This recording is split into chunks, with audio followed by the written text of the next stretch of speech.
Friends, பருப்பு, பச்சை மிளகாய், தக்காளி போட்டு கடையல் எப்படின்னு பார்ப்போம்.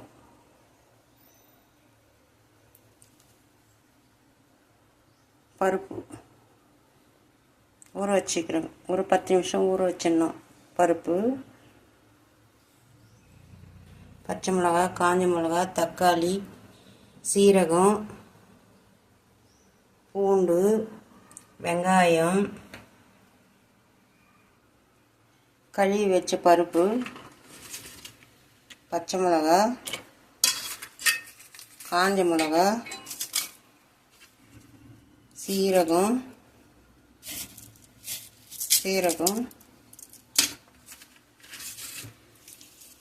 பூண்டு,